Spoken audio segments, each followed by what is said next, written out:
Improv Tipsters, welcome back to Improv Tips, where I and some of the best improvisers in the world give you improv tips and advice to make you a better, more confident, and happier improviser wherever you are in your improv journey. I am, as always, your host, Paul Vaillancourt. Let's get into it. So a couple weeks ago, I made this video, about practicing improv solo. And then a couple weeks later, I made this video, about practicing improv solos, focusing specifically on characters. And they are related. I use the ideas in the first video about big playable gifts to sort of influence or color the second video about characters. And today I want to follow up with a third video about practicing improv solo, because we are, many of us, in the solo or at home mode right now. And this one is about space work. So we've covered big playable gifts in the first video and characters in the second video. And today we're going to talk about space work. And I have three different things that I think will really help and really make a difference. And they're kind of building on what's come before. So in last time's video, not last week, but in the last video about character, we talked about four different ways, in fact, to come up with characters. We talked about using people you know, or starting with the inside and then going out, and then starting with the outside going in, or a character refrain, right? But and how that relates to big playable gifts. It all sort of works together. So now I want to talk about using the where, or space work, which is one of my sort of pet projects, is to get improvisers to use the space more. And on Zoom, it's hard, but it is still doable. And I've seen some really great improvisers doing this, where they sort of just push back a little bit from the camera, so they're not quite so close, so you can still see their hands and they can be doing things, right? I think this is a really great tactic, a really great tack on the idea, okay? But what do we do? What is it that we do when we work the space? Well, we sort of invest ourselves in what's around us. And it starts off, I think, space starts off at the level of your skin, because you have your skin and then you have like your clothes. Your clothes are part of the wear. What you're wearing is part of the wear, okay?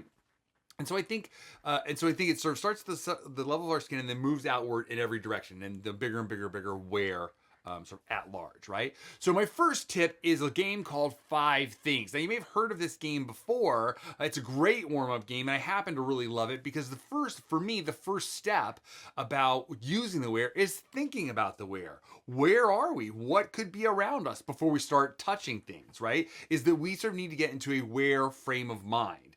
When I was in Chicago and I was coming up and learning improv and stuff, one of my favorite teachers, Noah Gregoropoulos, was a great performer and he still is, great performer and a great teacher and a great influence on me and my sort of contemporaries.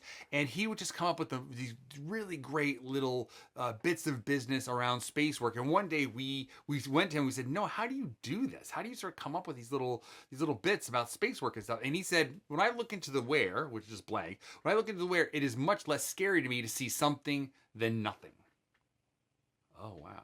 It's much less scary to me to see something than nothing. So he just puts something there, but he's thinking about the space. He's sort of investing and sort of populating the space with things. So this is the game 5 Things. It basically goes like this. In IRL, in real life, I would say, Paul, what are 5 things you'd find in a pirate's footlocker? And then Paul, would say, a hook. And then everyone else, or whoever, would say 1. And then I would say, parrot food. 2, booty. 3, a spare peg leg. 4, some water wings. 5, these are 5 things, right? So we have this sort of game. You may have played this game before. So now how do we play it solo? That's really the big question. And I would say, let's play it as an extension of what we've done so far. So you use one of the tactics or one of the tips from last time of creating a character, right? Either using someone you know, or starting from the inside, working out, starting from the outside, working in, or a character refrain, as we talked about. And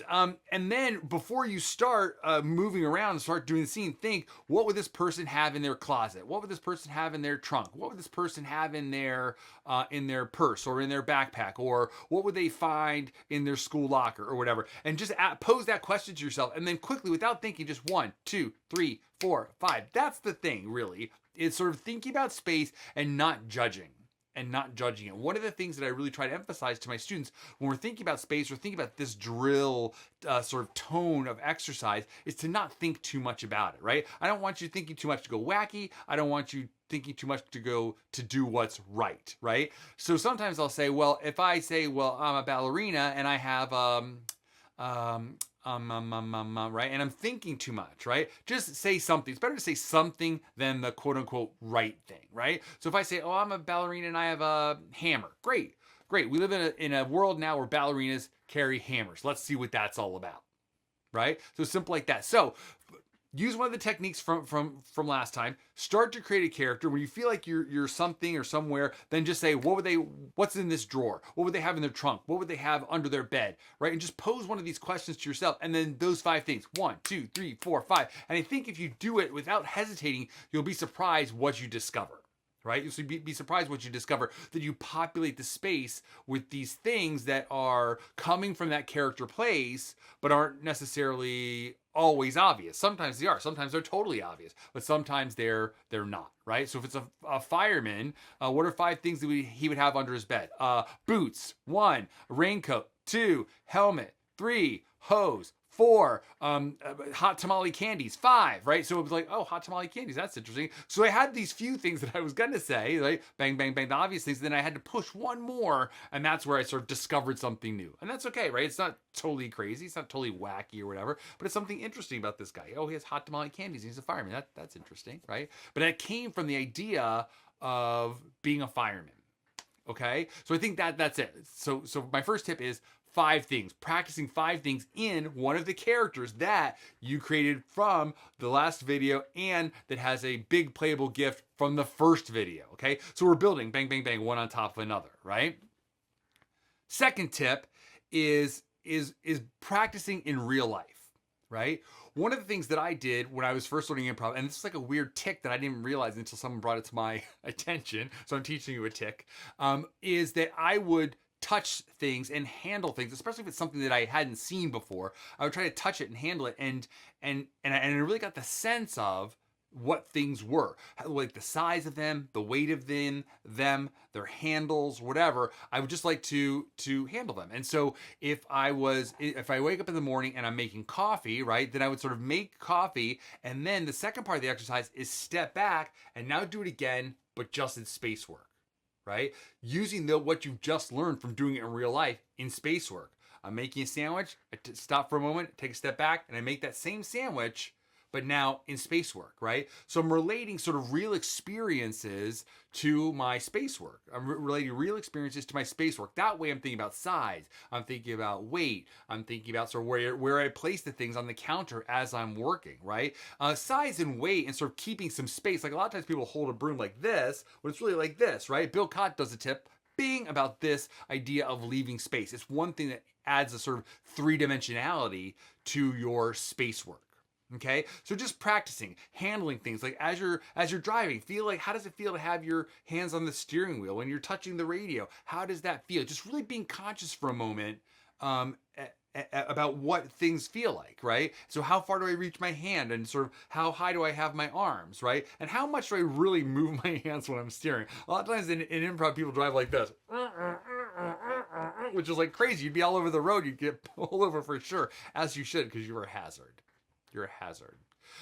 So that's our second one. So first is 5 things. Second is doing something and then replicating the activity with space work. If you're enjoying the tips, please consider liking the video and subscribing so that you're in the know and on the inside of all the new improv tips that come along. Okay. And also, if you have a great space work exercise that you do alone or that could be done alone, leave it in the comments down below. Let's share what we've got with other people, right? So the final tip that I want to share today is a variation of an exercise that I do in class or with classes or in rehearsals. One of my favorites, so I do it all the time, and that is doing one thing, talking about something else, right? So the 3 stages of using the where are: 1, first, thinking about the where, knowing to use it, looking out into the where, what's there, what could I use, what could I reach out and grab.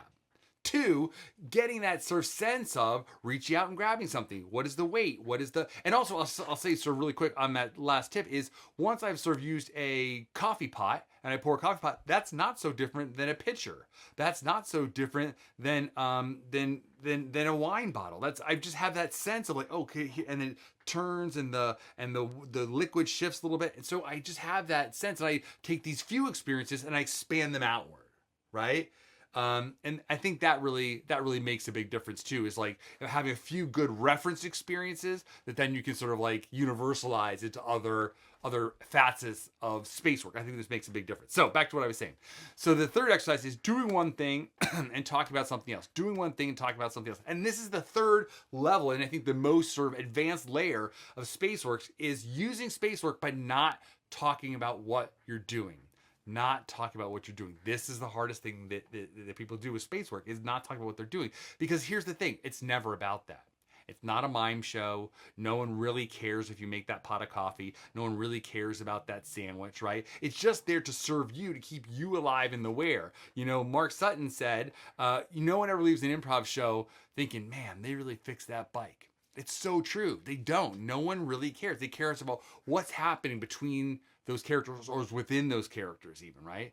So now I'm going to do one thing and talk about something else. So maybe I start with one of those characters, right, that I had, and I start an activity, whatever that activity might be. You can use one of these ding ding random word or idea generators down below to help you out. And then I also get a random word to talk about, right? So I'm a fireman who's making a sandwich, but who's talking about poetry. And then I sort of mix all those things together, and then I'm doing like a little scene, a little monologue, a little sort of kitchen sink drama about this, right? But the thing is, I just want to keep my activity going the whole time, very specifically, just like I did when I wasn't really talking, right? Keep my activity going the whole time, using my big playable gift and using that suggestion to keep it going, right? But not talking about what I'm doing.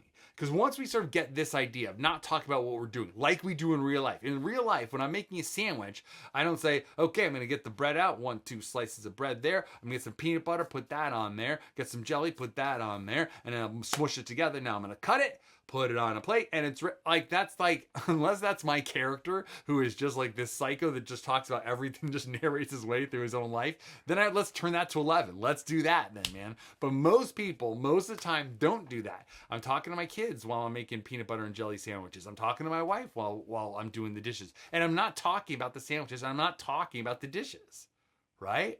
So being able to sort of like sort of split your awareness or split your effort into these two different tasks is super, super important and super, super helpful. Okay, so just to review quick, 5 things to sort of get you thinking about the space, doing things in real life, and then stepping back and practicing in my mind. And then 3, doing one thing and talking about something else to sort of pull it all together and pull like your character and you're talking together with your space work. So it all kind of works together all at once. That's the 3 tips for today. Thanks for watching. Hey friends, thanks for checking out the video, and if you want to hear a little bit more, check out one of these 2 quality videos. And if you haven't done so already, please subscribe and follow us on social media. All the links are in the description down below, and let me know what you would like to see an improv tip about. Thanks for watching.